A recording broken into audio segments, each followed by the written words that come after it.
So, well begun is half done. We all know this adage, and I'm just going to try and show you why.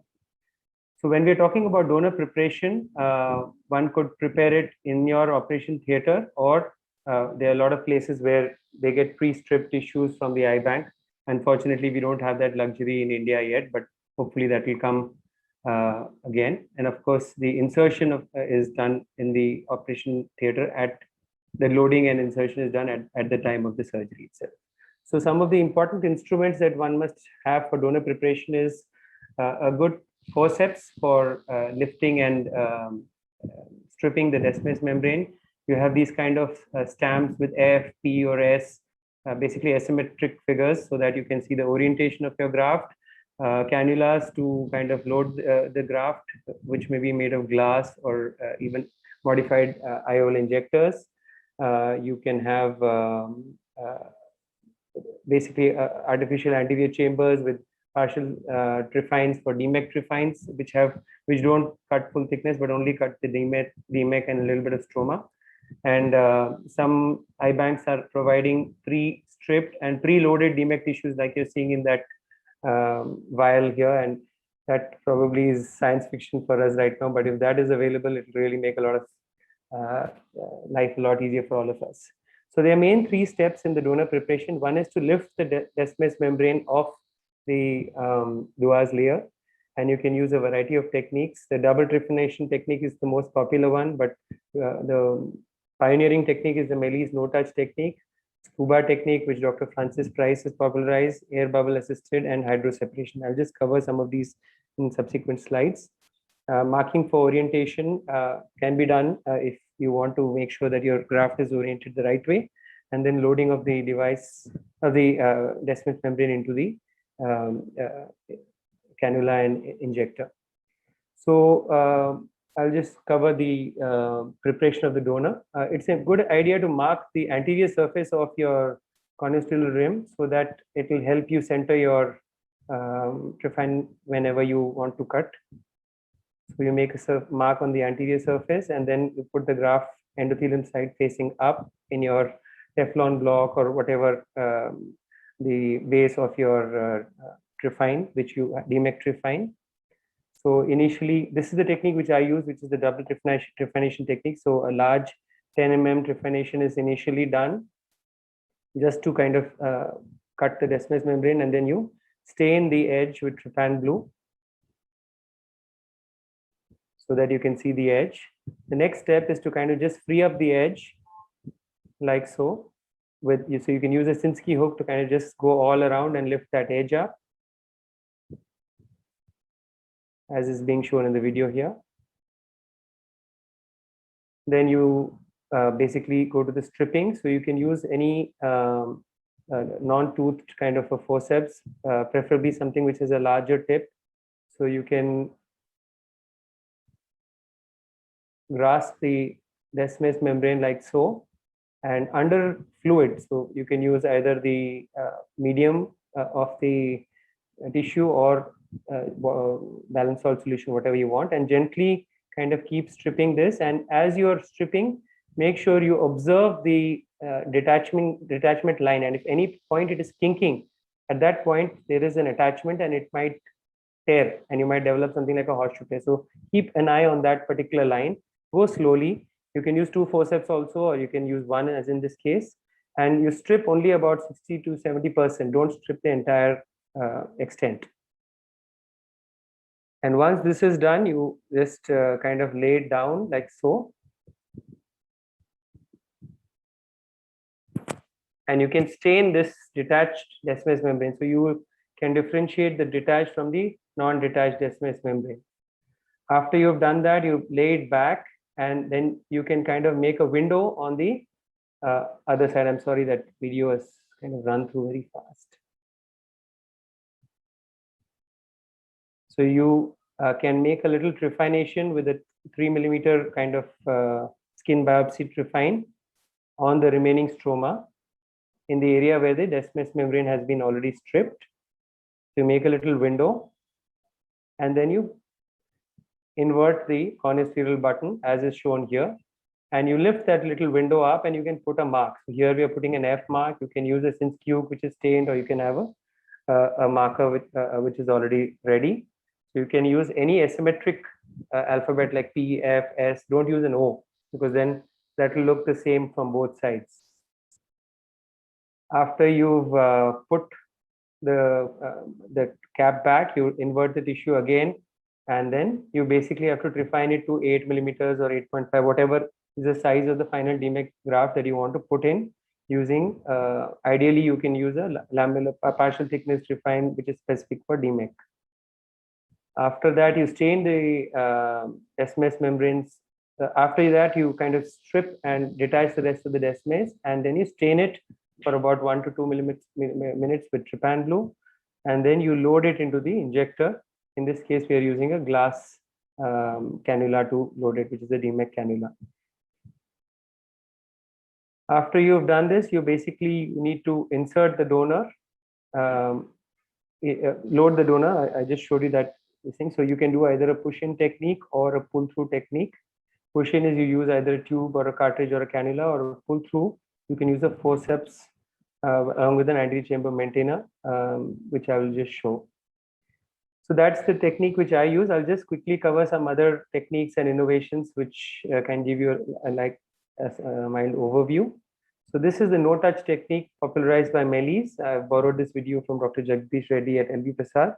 So essentially here what we are doing is we take the corneostereal button, remove all the iris tissue, and then basically you're detaching the edge of the desmoid membrane from the Schwalbe's line. So you go just beyond the trabecular meshwork with a hockey stick blade, and you kind of apply vertical pressure and you gently detach the edge like is being shown here under fluid. Once you've detached some some circumference of that desmoid membrane edge, you kind of put in trypan blue to stain that edge, and then you complete this circumferentially all around. If you have some attachments which are not coming off, you can even use a curved scissor like so. And then once you have detached it all around, you basically grasp with the non-tooth forceps, like a suture tie forceps, and you kind of detach the whole thing completely. After that, you can kind of refine to the desired size, either on the corneal stroma itself, or you can transfer it to a contact lens and do it if you want to use the stroma for a dialc or something like that. And rest of it is similar. You just kind of lift the entire cornea off and then load it into the injector like was shown earlier. Scuba technique is the technique described by Francis Price et al. And basically this is scuba stands for submerged cornea using backgrounds away. So first step is scoring all around circumferentially using like a non-sharp kind of instrument, and basically then the cornea is submerged in the corneal medium, and using the background light like a retro illumination in the chamber of the cornea, you can get this kind of a background glow which will help you see the edges of the desmoid membrane and where it is stripping, etc. So that red glow essentially will help you visualize very well. One of the things you have to do is you have to tilt the microscope in such a way that the reflections don't come in line. So you have to kind of make it a little non-coaxial to be able to do this appropriately. The trifold technique has been popularized by Massimo Bussin, in which basically he is essentially not kind of just stripping the entire desmoid off, he is folding it over into a trifold like is shown in this particular video. So he's basically making sure that it is loaded the way you want it to go in the cartridge. And you basically pull it through using a forceps onto a contact lens. And then load this into a IOL cartridge like is shown here in the video.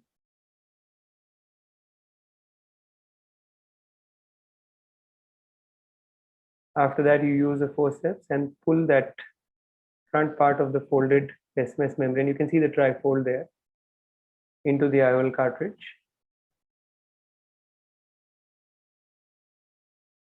And then you put this kind of a plunger to make sure that it doesn't go back.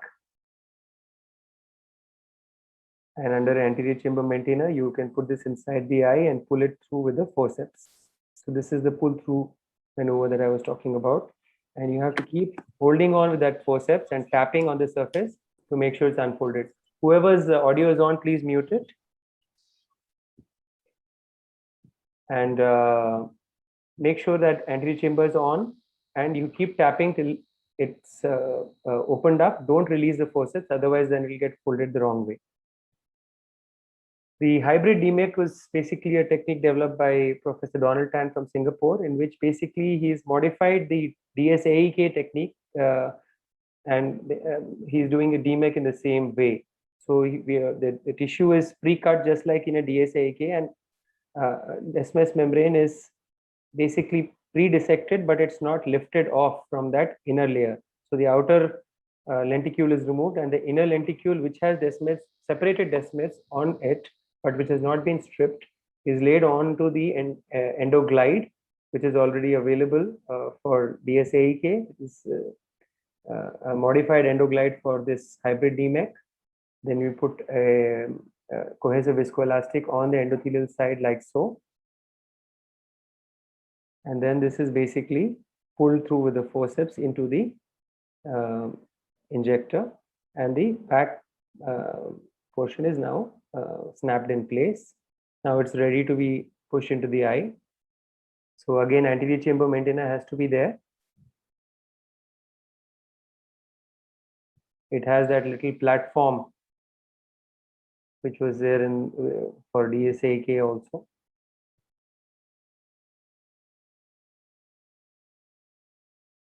The advantage is it's a snug fit, so nothing leaks out. So it's a closed anterior chamber. And then from the opposite side, you introduce this forceps, which gently grasps only the Descemet's membrane. So you have to make sure that you don't take the entire tissue, but only the Descemet's membrane. And the rest of this step is similar to what we saw with the Melis trifold technique, in which you're just pulling that Descemet's membrane in, which has been already stripped, which has already been separated but not stripped. Because you're not stripped, it maintained its shape. The moment you strip it off, it tends to fold.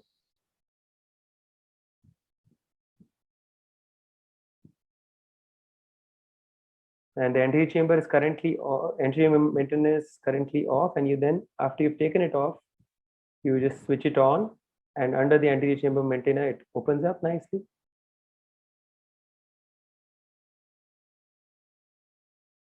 As you will just see. And with tapping motions, you can just kind of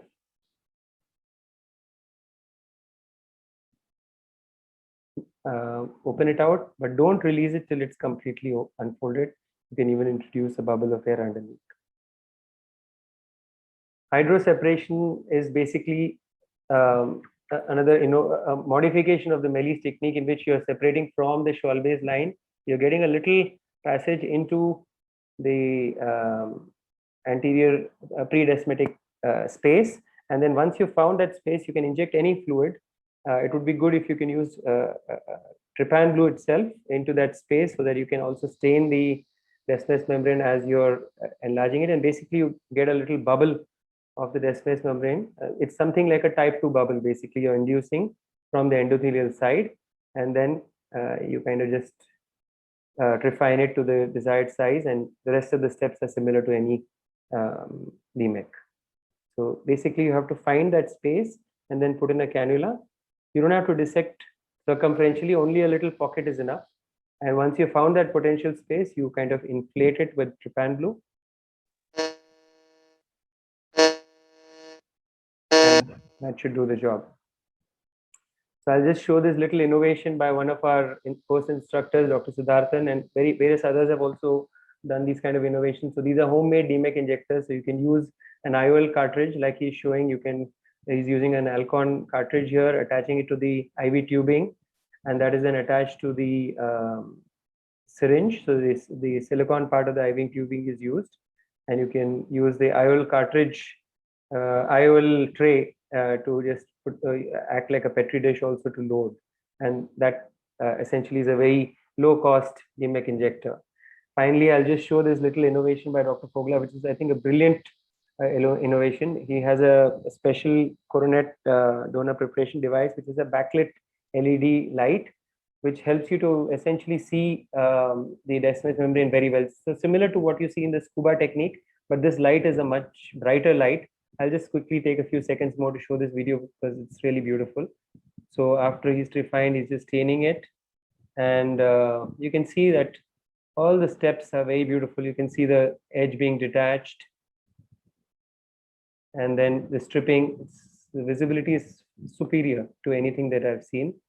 And the rest of the steps are similar, the mark, and then the rest of it is being removed, the peripheral Descemet's membrane, and then the peeling, staining, and then this is then loaded onto the DMEK cannula.